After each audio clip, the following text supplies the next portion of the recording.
We had thought he would be able to adapt himself to any kind of life, and now here he was saying that he could live only for the cause which had already cost him so much.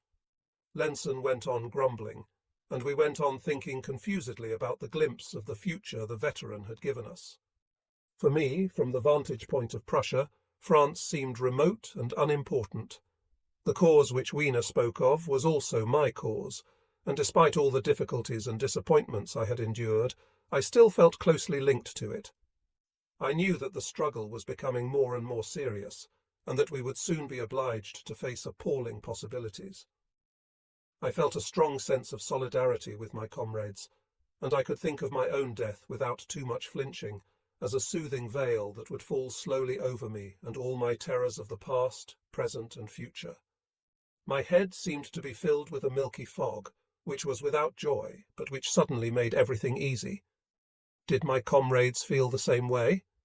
I couldn't be sure, but my resignation seemed general.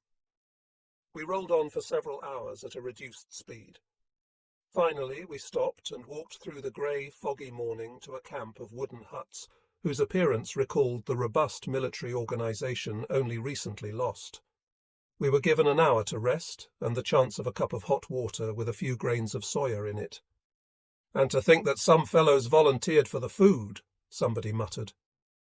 "There couldn't be too many volunteering these days," another voice said. "Very few are around for long enough even to dream of becoming an officer. There's hardly the time to make Obergefreiter before they're getting a posthumous stripe." A few were still around for a little longer than that. Then a major, who was probably the camp commander, spoke to us. "Proud soldiers of the Gross Deutschland," he said, "your arrival in this sector fills us with joy.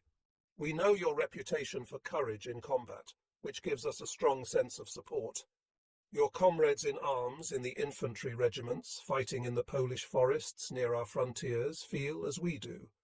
Your arrival here reassures and comforts us, and also helps us in the extremely difficult task which has fallen on us, the defence of German and European liberty against the Bolsheviks, who would take it from us, employing the most extreme and bestial means. Today, more than ever before, our unity in combat must be total and deliberate. With the addition of your strength, we shall build a definitive rampart against the Soviet horde. Think of yourselves as the trailblazers of the European Revolution, and feel proud that you have been chosen for this undertaking, however heavy it may be. I wish the greatest possible glory for you, and convey to you the congratulations of the Führer and of the High Command. Transportation and food have been specially placed at your disposal to help you in achieving your aims. Bravo, soldiers, and courage. I know that so long as a single German soldier remains alive, no Bolshevik will ever tread on German soil. Heil Hitler!" We gaped at the elegant officer in stunned silence, trying to penetrate the veil of ignorance which hid our valour from us. "Heil Hitler!" shouted a Feld, who realised that the prescribed response to the Major's remarks had not occurred. "Heil Hitler!" we shouted heroically. "Either I'm crazy," Kellerman muttered, "or he was expecting us to raise his morale." "Sh!" said Prinz. "We're getting another speech." This time it was a Hauptmann. "It will be my privilege," he said, "to take 2/3 of the men in your regiment under my command and lead them into battle." We all had known what was waiting for us, but that phrase made us swallow hard. The entire division will be operating in a sector to the north of us. It will be broken up into several fragments so that a series of widely scattered attacks can be made against the Russian thrust, which is extremely strong in this sector. I am expecting from you the utmost in courage and actions of distinction and glory. These are essential because we must stop the Russians here. No negligence or hesitation will be allowed. 3 officers can constitute a court-martial at any time and sanction any penalty. Poor Frosch, how many officers decided to hang you? We shall be victorious here, or be covered with shame. No Bolshevik must ever, I repeat, ever set foot on German soil. And now, my friends, I have some good news for you.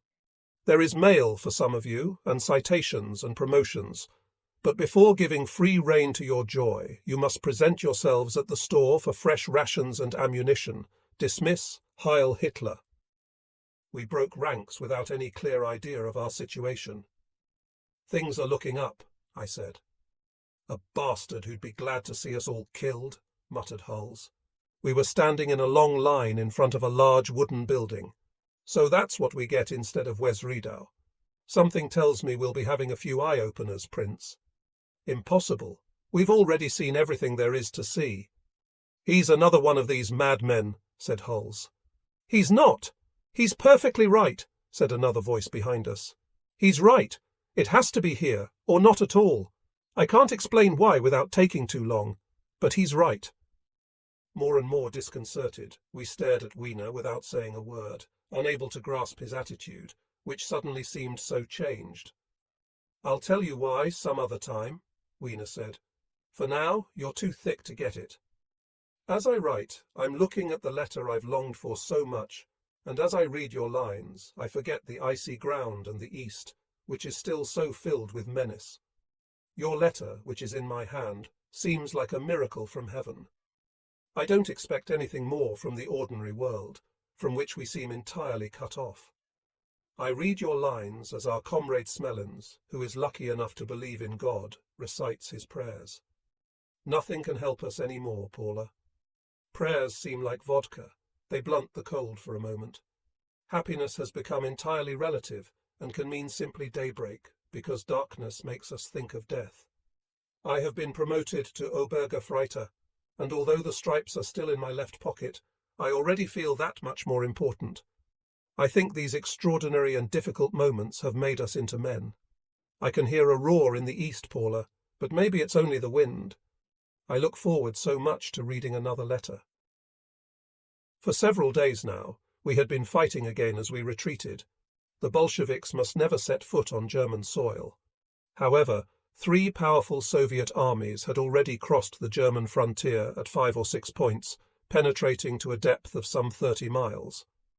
These 3 armies had rolled over our defending troops, whose survivors were dragging with them through the autumn countryside the last weapons which supported their claim to be part of an army. To my regret, I am unable to retrace in detail the chaos of those bitter moments, but I can outline the ends of my friends, like Prince, Spalovsky, and Solma, and of Lenson, who, in spite of everything, was really a friend. And it is Lenson I wish to salute now, by describing the tragedy of his death, which I can still see clearly, through the memories of so many other deaths. Whatever Lenson may have thought of me at times, I am certain that for all of us, and for his country, he was a brave man, who would have sacrificed his life without hesitation to help the most insignificant fellow soldier. The manner of his death fully supports this view of him, and it is perhaps because of him that I am sitting here now, writing these lines. Lenson could never have accepted life as it is lived today, with all the concessions the former troops of the Eastern Front are obliged to make. Like the order for which he died, he was irreversible. Men who have embraced one idea can live only by and for that idea. Beyond it, they have nothing but their memories. Our attempt to save the Courland front failed, and the overpowering Russian thrust reached the Baltic at several points, which I can no longer locate with any precision. The northern front was cut in two, the far north around the Bay of Riga as far as Libau, and the sector to which we were sent, a continuously shrinking front to the west of Libau, in Prussia and Lithuania, clinging farther south to the Vistula, which was the scene of hideous carnage. The division was split into several small groups which attempted to throw the enemy off balance by attacking simultaneously at many points. For the most part, these attacks were unsuccessful and were hastily transformed into defensive actions. At that time, the division was precipitately attempting to regroup in order to establish a defensive front some 40 miles to the northwest. The bad roads, lack of fuel, mud, and faltering communications combined to slow down an operation that, under good conditions, wouldn't have lost us any time. In addition to these difficulties, we had to contend with increasingly active enemy aircraft. Each overflight spread fresh disorder through our already weakened columns.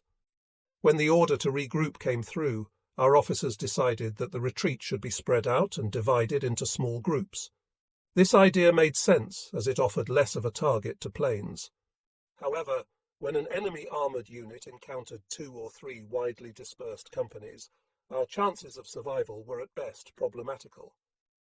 Under these conditions, in a village of scattered houses, an encounter occurred that almost erased our group from the divisional list.